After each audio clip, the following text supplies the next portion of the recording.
Lakini naona kuna watu wanazunguka wanasema no reform, no election. Kwa mimi naona ni kama wanataka kutukimbia tu. Uwezo wa kuzuia uchaguzi najua labda kwenye chama chao. Hakuna tatizo, tumekuwa nao hapa bungeni miaka yote. Walikuwa wanasusa miswada, akidi inatosha tunapitisha. Sasa mara nyingi nawaambia hasara. Wao wanasema no reform, no election. Labda kwenye chama chao. So ukisikiliza Watanzania huku nje ni vyama vyao ndo chama chao ndo kinasema hiyo slogan. Lakini vyama vingine vyote vilivyosajiliwa vinazungumza uchaguzi. Na sisi tuko tayari, na sisi hapa watu wote wako kwenye pressure ya uchaguzi. Tunamaliza bunge mwezi wa 6. Tunarudi kwenda kuchaguliwa upya atakayerudi au atakayebaki. Na bila wao kwa kweli mimi sioni kama kuna raha. Sijui kwa nini wanataka kutukimbia. Na niliwaambia, nilifanya kipindi fulani Wasafi. Nikawaambia mimi maombi yangu ilikuwa nataka Lissu apite ili awe mwenyekiti, kwa sababu najua tumefanya naye kazi humu ndani. Uwezo wa kuongoza hii taasisi ni asilimia ndogo sana. Na watu wanasubiri tu no reform, no election. Lakini ndani kule Chadema kuna kubwa zaidi ya no election. Kuna kubwa zaidi ya no election. Tuwe hapa tu, hauishi mwezi ujao. Utaona kitakavyoumana. Na hata mheshimiwa, wao kwa wao pia kuna baadhi ya wanachama waliandika barua za kujaribu kunamilia kutounga mkono. Hii G55 sio kwamba ni wajinga. Kama chama chenye demokrasia kilitakiwa aache ziara haja wasikilize. Yeye anaita wajinga, lakini wanaeleza vitu vina fact. Wewe unatangaza kuzuia uchaguzi, halafu uelezi mbinu. Unaandamanisha watu. Sawa, watu si wajinga, na sisi hapa Mheshimiwa Rais tukimaliza kupitisha budget tutaachiwa. Tukaende kufanya ushawishi kwa watu wetu. Tupige maneno. Watakuja wapige kura. Halafu mwisho wa siku huna mbunge hata mmoja.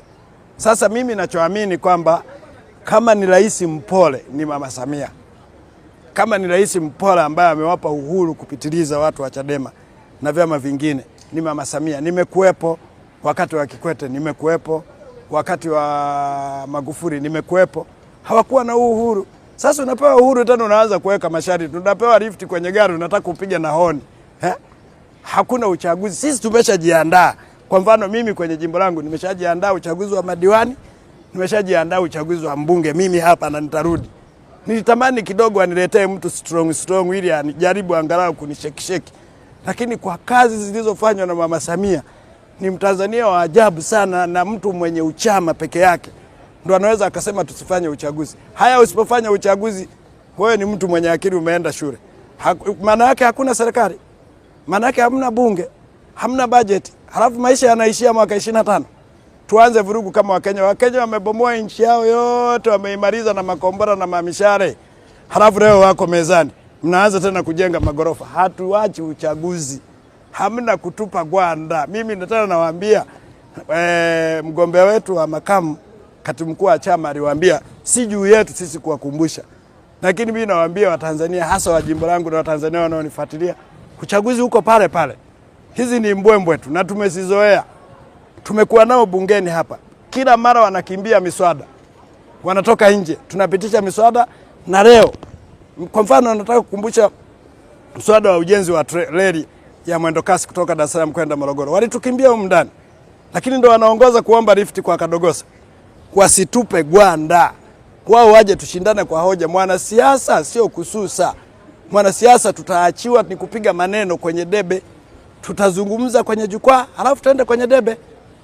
Nimuombe sana Mheshimiwa Rais, mwenyekiti wetu wa chama, Rais wa Jamhuri ya Muungano wa Tanzania.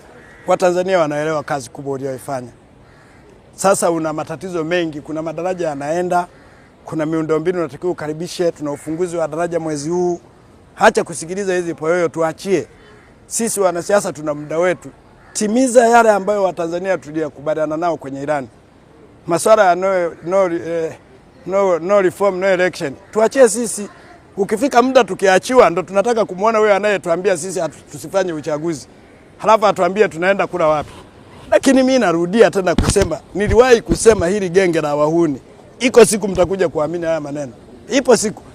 Fukuto lililoko ndani ni kubwa zaidi kuzuia huo uchaguzi. Kuna fukuto la kumuondoa Lissu. Very soon. Mimi naongea tu kwa sababu mimi ni mwana CCM. Na mimi tunaendana siasa, na mimi ni mwanaharakati. Fukuto hilo kama huamini, Tundu Lissu ataitisha mkutano mkuu uone kama hajara kichwa. Kwa sababu sasa sielewi hata Watanzania unawashawishi wasifanye uchaguzi kwa sababu ya unachokingangania ni madaraka. Tuelezi future yote. Tunagombana tusifanye uchaguzi kwa sababu wewe upate madaraka, upate nini? Mbona mwaka 2010 tulikuwa na wabunge 80 na kitu, mlipita wapi na tume ni ile ile? Mlikuwa na hoja nzuri za EPA na escrow. Mnatuletea porojo halafu uzuie uchaguzi. Kwa Tanzania watakuchagua kwa no reform. Lete hoja za msingi. Kulikuwa na EPA, escrow. Kwa Tanzania walijua kabisa watu wana research, wanataka kusaidia nchi. Sasa unakuja kutuletea tugome kwa sababu ya tume ya uchaguzi. Is it true kweli? Msomi wa akili msomi? Hapana. Wasitupe gwanda, tukutane. Hii ndiyo 2025 tulioisubiri kwa hamu. Waje, wasitupe gwanda. Mimi sitaki watukimbie, wakitukumbia tunakosa raha. Tutakosa uondo. Msitupe jezi, njoni tugombane kwenye majimbo.